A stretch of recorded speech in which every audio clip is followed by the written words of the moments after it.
When Keira was a teenager, she desperately wanted to be a boy.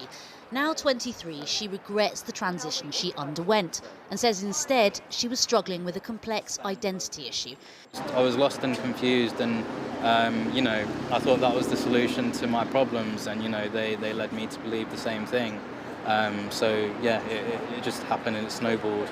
And today, 3 judges at the High Court agreed that children under the age of 16 were unlikely to be mature enough to consent to taking hormone-blocking drugs, delaying puberty.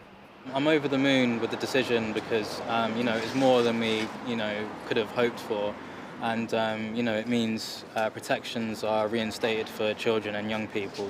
I'm, of course, very angry because, those protections weren't put in place, and the professionals, in my opinion, weren't doing their job. And, it's caused a lot of harm to a lot of kids. Keira brought the action against England's only gender reassignment clinic at the Tavistock Centre. The court ruling effectively makes it very difficult for clinicians to offer hormone-blocking drugs to under-16s without a court order. Today's landmark judgment will make that entire process a lot more complicated. Specifically in court, they looked at the issue of under-16-year-olds. They found that a child could not always realise the long-term consequences of taking puberty blockers.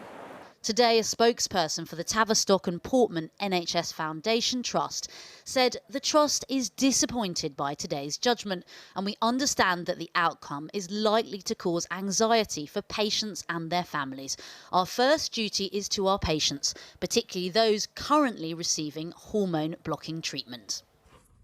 Sonia was watching today's judgment closely. She's 18 and currently going through the process of medically transitioning.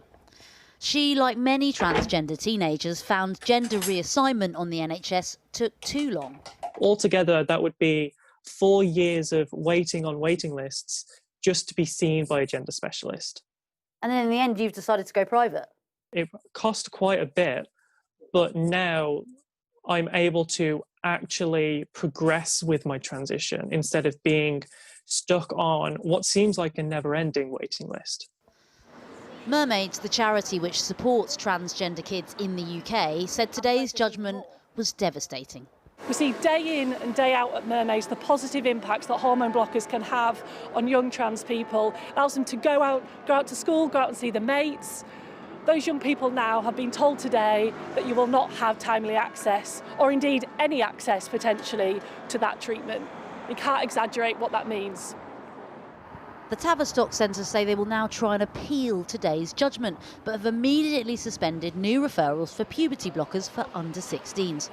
Whatever your view, this case has undeniably, for many, brought strong emotions.